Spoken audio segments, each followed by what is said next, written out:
প্রিয় শিক্ষার্থীবৃন্দ, আজ থেকে আমরা শুরু করতে যাচ্ছি ক্লাস 9-10 গণিত বইয়ের প্রথম অধ্যায়। প্রথম অধ্যায়ের নাম বাস্তব সংখ্যা। তাহলে চলো আর দেরি না করে শুরু করা যাক আমাদের প্রথম অধ্যায় বাস্তব সংখ্যা। এখানে কিছু কথা লেখা আছে যেগুলো রিডিং পড়লে তোমরা সংখ্যার উৎপত্তি এবং তার ক্রমবিকাশ সম্পর্কে কিছুটা ধারণা পাবে। তো আমরা এখানে সময় নষ্ট না করে আমরা এর পরবর্তী বিষয়গুলো দেখি। সংখ্যা সম্পর্কে জানতে হলে আমাদের প্রথমে সংখ্যার শ্রেণীবিন্যাস সম্পর্কে জানতে হবে। আমাদের এখন বিষয় হচ্ছে বাস্তব সংখ্যার শ্রেণীবিন্যাস। তাহলে বাস্তব সংখ্যার শ্রেণীবিন্যাসে প্রথমে আসছে স্বাভাবিক সংখ্যা বা ন্যাচারাল নাম্বার। স্বাভাবিক সংখ্যা কি?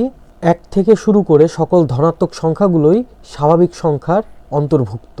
দেখো এখানে লেখা আছে 1 2 3 4, তারপরে ডট ডট দেওয়া আছে, মানে এই 4-এর পরের থেকে অসীম পর্যন্ত 1-এর থেকে শুরু করে এই অসীম পর্যন্ত সংখ্যা সবই স্বাভাবিক সংখ্যার অংশ। এই স্বাভাবিক সংখ্যাকে আমরা আবার ধনাত্মক অখণ্ড সংখ্যা হিসেবেও নামকরণ করতে পারি। এই স্বাভাবিক সংখ্যাগুলোর মধ্যে 2 3 5 7 এই সংখ্যাগুলো আবার মৌলিক সংখ্যা, মানে এই সংখ্যাগুলোর 1 এবং এই সংখ্যাগুলো ছাড়া আর কোনো গুণনীয়ক নেই। আবার 4 6 8 9 এই সংখ্যাগুলোকে আমরা যৌগিক সংখ্যা বলতে পারি, কারণ 4-এর একাধিক গুণনীয়ক আছে, 6-এর একাধিক গুণনীয়ক আছে। 1 4 ছাড়াও 4কে আমরা 2 গুণ 2 হিসাবে ভাঙতে পারি। আবার 6কে আমরা 1 গুণ 6 এভাবে তো লিখতেই পারি, আবার 2 গুণ 3 এভাবেও লিখতে পারি। ফলে এই সংখ্যাগুলোকে আমরা যৌগিক সংখ্যা বলতে পারি, কারণ এই সংখ্যাগুলোর একাধিক গুণনীয়ক রয়েছে। আবার এখানে একটি কথা বলছে, দুটি স্বাভাবিক সংখ্যার গসাগু 1 হলে এদেরকে পরস্পরের সহমৌলিক সংখ্যা বলে। তার মানে যদি দুটি সংখ্যা আমরা চিন্তা করি এবং তাদের যদি গসাগু 1 হয়, তার মানে তাদের ভেতরে যদি কোনো গুণনীয়কের মিল না থাকে, যেমন 2 এবং 3, এই দুটোকে আমরা সহমৌলিক সংখ্যা বলতে পারি, কারণ এদের গসাগু করলে 1 আসবে। কিন্তু যদি আমরা 6 এবং 8 এই দুইটার গসাগু করতে যাই, তাহলে আমরা দেখব এদের গসাগু আসতে পারে 2। সেটা যদি আমরা একটু করে দেখার চেষ্টা করি, তাহলেই আমরা পাবো 6 এবং 8-এর গসাগু করলে আসবে 2, যার কারণে এই 6 এবং 8 এই দুটি পরস্পরের সহমৌলিক সংখ্যা হবে না। এরপরে আসছে পরিপূর্ণ সংখ্যা বা ইন্টিজার। এখানে একটা কথা বলছে, শূন্য সহ সকল ধনাত্মক ও ঋণাত্মক অখণ্ড সংখ্যাকে পূর্ণ সংখ্যা বলে। তার মানে শূন্যকে ধরতে হবে, শূন্য সহ সকল ধনাত্মক এবং ঋণাত্মক অখণ্ড সংখ্যাকে পূর্ণ সংখ্যা বলে। অখণ্ড বলতে তার মানে এটা ভগ্নাংশ হতে পারবে না। যেমন আমাদের উদাহরণ এখানে দেয়া আছে, শূন্য সহ এই যে +1 +2 +3, আবার -1 -2 -3, এই সবগুলোই পূর্ণ সংখ্যায়, এখানে কিন্তু কোনো ভগ্নাংশ নেই। এগুলো হচ্ছে অখণ্ড সংখ্যা। তাহলে আমরা স্বাভাবিক সংখ্যা এবং এর ভেতরে আরও কিছু বিষয় ছিল যেগুলো আমরা বোঝার চেষ্টা করেছি। এরপরে দেখলাম আমরা পূর্ণ সংখ্যা। তারপরে আসছে ভগ্নাংশ সংখ্যা। ভগ্নাংশ সংখ্যা হচ্ছে যে সংখ্যাগুলোকে p/q আকারে প্রকাশ করা যায়, সেই সংখ্যাগুলোকে ভগ্নাংশ সংখ্যা বলে। p/q অর্থ p হচ্ছে এখানে লব, p হচ্ছে লব আর q হচ্ছে হর। তাহলে যে সংখ্যাকে লব এবং হরে প্রকাশ করা যায় সেগুলোকে কি আমরা ভগ্নাংশ বলতে পারি। আর ভগ্নাংশ হচ্ছে 2 প্রকার, একটি হচ্ছে প্রকৃত ভগ্নাংশ, আরেকটি হচ্ছে অপ্রকৃত ভগ্নাংশ। প্রকৃত ভগ্নাংশ যার লব ছোট হবে, হর বড় হবে, তাকে আমরা প্রকৃত ভগ্নাংশ বলবো। যেমন এখানে কিছু উদাহরণ আছে, 1/2, যেখানে লব ছোট এবং হর বড়। তারপরে আছে এখানে আরেকটি উদাহরণ দেখতে পারি আমরা, 2/3, লব ছোট হর বড়। এগুলো হচ্ছে প্রকৃত ভগ্নাংশ। আর অপ্রকৃত ভগ্নাংশ হচ্ছে যার লব বড় হবে এবং হর ছোট হবে। যেমন এখানে আছে 3/2, লব বড় এবং হর ছোট। আবার এখানে আছে 5/3, এখানে লব বড় এবং হর ছোট। এগুলো হচ্ছে অপ্রকৃত ভগ্নাংশ। অনেক জায়গায় ভগ্নাংশকে 3 ভাগে ভাগ করে, প্রকৃত ভগ্নাংশ, অপ্রকৃত ভগ্নাংশ এবং মিশ্র ভগ্নাংশ। মিশ্র ভগ্নাংশে অপ্রকৃত ভগ্নাংশকে চাইলে আমরা মিশ্র ভগ্নাংশে রূপান্তর করতে পারি, আবার মিশ্র ভগ্নাংশকে চাইলে আমরা অপ্রকৃত ভগ্নাংশে রূপান্তর করতে পারি। মিশ্র ভগ্নাংশে শুধু একটি পূর্ণ সংখ্যা থাকবে এবং তারপরে একটি প্রকৃত ভগ্নাংশ থাকবে। এই হচ্ছে মিশ্র ভগ্নাংশের একটি উদাহরণ। এরপরে আমরা দেখব মূলদ সংখ্যা। মূলদ সংখ্যা হচ্ছে যেই সংখ্যাগুলোকে আসলে সাধারণ ভগ্নাংশ হিসাবে প্রকাশ করা যায়, যাকে আমরা p/q আকার বলি।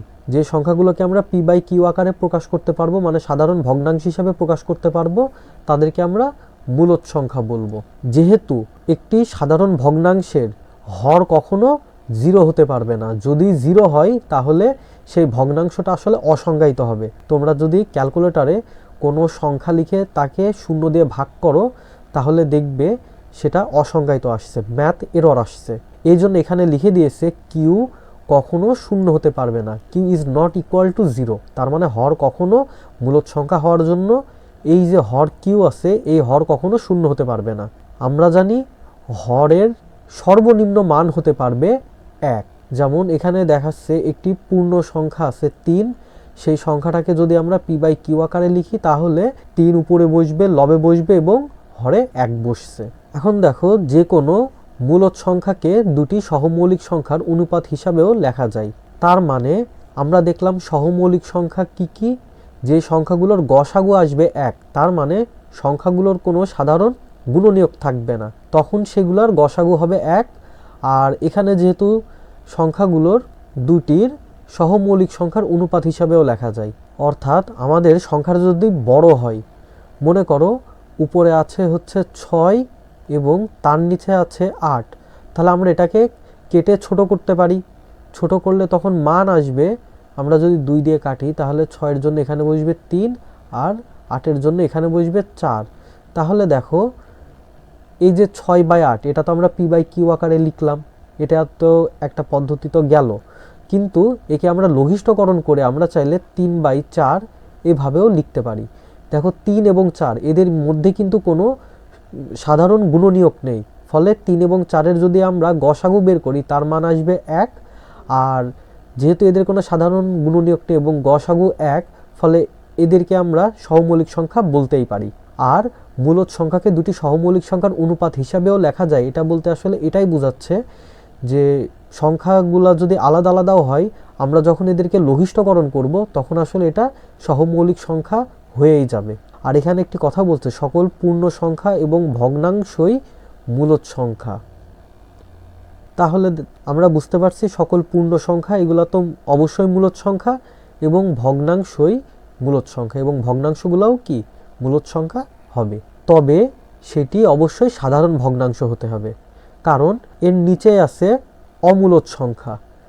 যে তাহলে এইটুকু তো আমরা ধারণা করতেই পারছি যে যে সংখ্যাগুলোকে p/q আকারে প্রকাশ করা যায় তাদেরকে মূলদ সংখ্যা বলে, আর যে সংখ্যাগুলোকে আসলে p/q আকারে প্রকাশ করা যায় না সেই সংখ্যাগুলোকে অমূলদ সংখ্যা বলে। এখানেও বলছে p এবং q এই দুটো হচ্ছে পূর্ণ সংখ্যা, q এর মান কখনো 0 হতে পারবে না, এগুলা হচ্ছে অমূলদ সংখ্যা। এখানে খেয়াল করলে দেখবে একটা কথা বলা আছে, পূর্ণবর্গ নয় এরূপ যে কোনো স্বাভাবিক সংখ্যার বর্গমূল কিংবা তার ভগ্নাংশ একটি অমূলদ সংখ্যা। তাহলে পূর্ণবর্গ নয়, আমরা জানি কি পূর্ণবর্গ সংখ্যাগুলো হচ্ছে, যদি আমরা নিম্ন বর্গ সংখ্যার কথাও চিন্তা করি 4, তারপরের পূর্ণবর্গ সংখ্যা 9, 3-এর বর্গ সংখ্যা 9, 4-এর বর্গ সংখ্যা 16, এইগুলা যদি আমরা রুট করি তাহলে আমরা অবশ্যই 4-এর জন্য পাবো 2 এবং 9-এর রুট করলে আমরা পাবো 3, পূর্ণ সংখ্যা পাচ্ছি। পূর্ণবর্গ সংখ্যাকে যদি আমরা বর্গমূল বের করি তাহলে পূর্ণ সংখ্যাই পাবো। 16-এর বর্গমূল করলে আমরা পাবো 4, কিন্তু যে সংখ্যাগুলো পূর্ণবর্গ সংখ্যা নয় সেগুলোর যদি আমরা বর্গমূল বের করি তাহলে সেই মানগুলো আসবে অমূলদ সংখ্যা।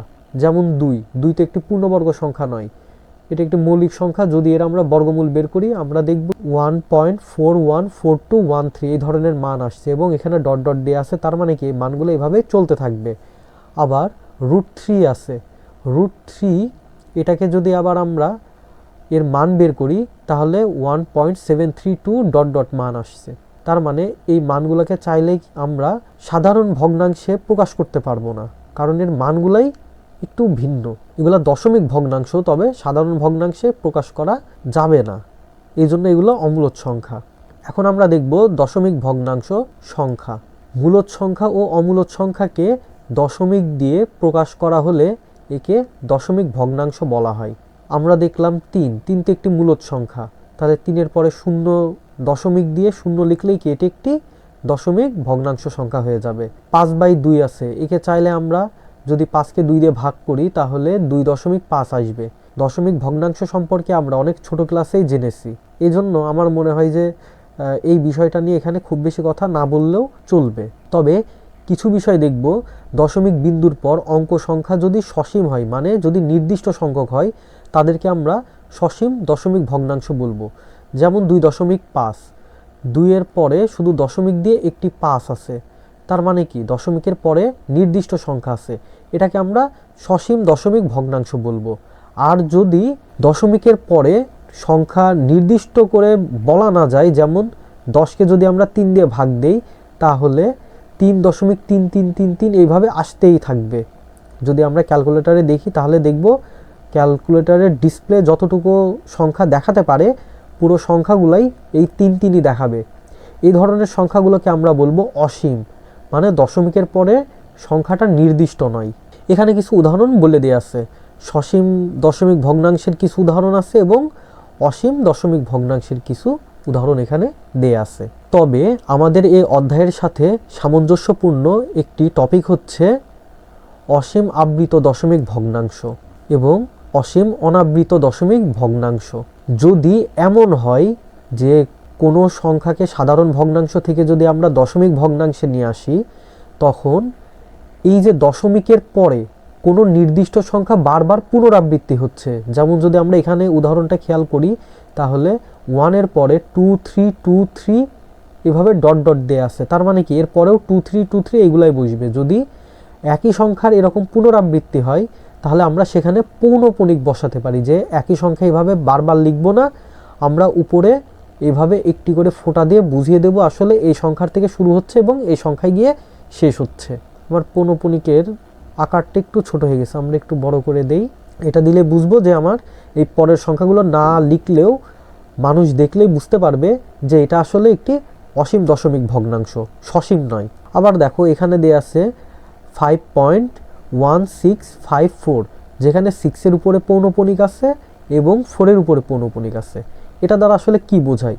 এটা দ্বারা আসলে এটাই বোঝায় যে 5 আছে, তারপরে দশমিক, তারপরে 1 এবং এই 6 5 4 এটা বারবার পুনরাবৃত্তি হতে থাকবে। 654 654 এভাবে চলতেই থাকবে। যদি আমরা লেখা শেষ করি, এটা আমরা যদি অনন্তকাল পর্যন্ত লিখি, এর মান এইভাবেই আসতে থাকবে। এখন আমরা দেখব বাস্তব সংখ্যা, আর আমরা পৌনঃপুনিক সম্পর্কেও কিছুটা ধারণা পেয়ে গেছি। বাস্তব সংখ্যার ভেতরে আমরা পৌনঃপুনিক সম্পর্কে কিছুটা ধারণা পেয়ে গেলাম এবং দশমিক ভগ্নাংশ সম্পর্কে বা সাধারণ ভগ্নাংশ সম্পর্কেও আমরা অনেক কিছু জেনে ফেললাম। এখন আমরা দেখব বাস্তব সংখ্যা বা রিয়াল নাম্বার। সকল মূলদ সংখ্যা এবং অমূলদ সংখ্যাকে বাস্তব সংখ্যা বলা হয়। যেমন মূলদ সংখ্যা যে সংখ্যাগুলোকে আমরা p/q আকারে প্রকাশ করতে পারি, এবং অমূলদ সংখ্যা যে সংখ্যাগুলোকে আমরা p/q আকারে প্রকাশ করতে পারবো না, এই সকল সংখ্যা নিয়ে আসলে বাস্তব সংখ্যা গঠিত। মূলদ সংখ্যার ভিতরে এই যে 0 +-1 +-2 মানে ধনাত্মক এবং ঋণাত্মক মান, এরপরে বর্গমূল, যেই পূর্ণ মানে যে সংখ্যাগুলো পূর্ণবর্গ সংখ্যা নয় তাদের যদি আমরা বর্গমূল বের করি তাহলে সেগুলো অমূলদ সংখ্যা আসবে। এগুলো নিয়ে আসলে এই বাস্তব সংখ্যা গঠিত। এখন আমরা দেখব ধনাত্মক সংখ্যা। ধনাত্মক সংখ্যা মানে বোঝায় শূন্যের থেকে বড় সকল বাস্তব সংখ্যাকে ধনাত্মক সংখ্যা বলা হয়। তার মানে শূন্যের থেকে বড়, শূন্য বাদে 1-এর থেকে শুরু করে অসীম পর্যন্ত সকল সংখ্যাই আসলে ধনাত্মক সংখ্যা। এবং এই সংখ্যাগুলো দশমিক সংখ্যা হতে পারে এবং পূর্ণ সংখ্যা, সব ধরনের সংখ্যাই হতে পারে। তাহলে আমরা শুধু মনে রাখব যে আমাদের 1-এর থেকে শুরু করে অসীম পর্যন্ত সকল সংখ্যাই ধনাত্মক সংখ্যা। এরপরে আসছে ঋণাত্মক সংখ্যা। ঋণাত্মক সংখ্যা হচ্ছে শূন্য থেকে ছোট সকল বাস্তব সংখ্যাই ঋণাত্মক সংখ্যা। তার মানে ঋণাত্মক সংখ্যা বলতে আমরা এটা বলতে পারি আসলে যে কোনো পূর্ণ সংখ্যা বা ভগ্নাংশ সংখ্যার আগে যদি আমরা একটি মাইনাস চিহ্ন দিই বা একটি বিয়োগ চিহ্ন দিই তাহলেই সেটি ঋণাত্মক সংখ্যা হয়ে যাবে। আর আমরা এখান থেকে এইটা বুঝতে পারছি যে শূন্য হচ্ছে একটি আদর্শ মান, সংখ্যা রেখায় শূন্য হচ্ছে একটি আদর্শ মান, যার ডান দিকের পূর্ণ সংখ্যাগুলো হচ্ছে বা দশমিক সংখ্যাগুলো হচ্ছে ধনাত্মক সংখ্যা এবং বাম দিকের ঋণাত্মক সংখ্যাগুলো অবস্থিত। অঋণাত্মক সংখ্যাটা আসলে কি? এখানে আমরা দেখলাম ঋণাত্মক সংখ্যা হওয়ার জন্য শূন্য থেকে ছোট হতে হবে, আবার ধনাত্মক সংখ্যা হওয়ার জন্য শূন্য থেকে বড় হতে হবে। অঋণাত্মক সংখ্যা মানে হচ্ছে শূন্য সহ সকল ধনাত্মক সংখ্যা। তার মানে ধনাত্মক সংখ্যা হওয়ার জন্য শূন্য বাদ পড়েছিল, আর শূন্য সহ যদি সকল ধনাত্মক সংখ্যা হয় তখন তাকে আমরা অঋণাত্মক সংখ্যা বলবো। যেমন এখানে আমরা দেখতে পাচ্ছি শূন্য সহ সকল ধনাত্মক সংখ্যা একত্রে অঋণাত্মক সংখ্যা। শুধুমাত্র শূন্য এখানে গণনায় আসবে, এটাই হচ্ছে এর মুখ্য বিষয়। শ্রেণীবিন্যাস সম্পর্কে আমরা এতক্ষণ যা যা শিখলাম সেগুলোর একটি চার্ট দেয়া আছে এখানে। আমরা খুব সহজে দেখলাম প্রথমে বাস্তব সংখ্যা মানে সকল সংখ্যা নিয়ে বাস্তব সংখ্যা গঠিত। বাস্তব সংখ্যা আবার দুই ভাগে ভাগ হচ্ছে, একটি মূলদ সংখ্যা, তারপরে অমূলদ সংখ্যা। অমূলদ সংখ্যাগুলো এটা আবার এর একটাই ভাগ আছে, হয় সেটা অসীম অনাবৃত দশমিক সংখ্যা, আর মূলদ সংখ্যা সেটা হতে পারে পূর্ণ সংখ্যা অথবা ভগ্নাংশ সংখ্যা। যদি পূর্ণ সংখ্যা হয় সেটা আবার ধনাত্মক সংখ্যা, শূন্য এবং ঋণাত্মক সংখ্যা এই তিনটি ভাগে বিভক্ত। আর ভগ্নাংশ সংখ্যাগুলো সাধারণ ভগ্নাংশ এবং দশমিক ভগ্নাংশ এই দুটি ভাগে বিভক্ত। ধনাত্মক সংখ্যাগুলো আবার মৌলিক সংখ্যা, 1 এবং যৌগিক সংখ্যা এই তিনটা ভাগে বিভক্ত। আর ভগ্নাংশের ভিতরে সাধারণ ভগ্নাংশগুলো প্রকৃত সাধারণ ভগ্নাংশ এবং অপ্রকৃত সাধারণ ভগ্নাংশ এই দুটা ভাগে বিভক্ত। আর আগেই আমরা আলোচনা করেছি যে অপ্রকৃত ভগ্নাংশ এবং মিশ্র ভগ্নাংশ এই দুটার ভিতরে একটি সম্পর্ক আছে, এজন্য মিশ্র ভগ্নাংশকে অপ্রকৃতর অংশ হিসাবে এখানে আলাদা করে রাখা আছে। দশমিক ভগ্নাংশ দুই প্রকার, এটা সসীম দশমিক ভগ্নাংশ এবং অসীম আবৃত দশমিক ভগ্নাংশ। তাহলে আজ আর নয়, আমি এখানেই শেষ করছি। দেখা হবে পরের ভিডিওতে। পরের ভিডিও দেখার জন্য আমি তোমাদেরকে আন্তরিকভাবে আহ্বান জানাচ্ছি। সবাই সুস্থ থেকো, ভালো থেকো।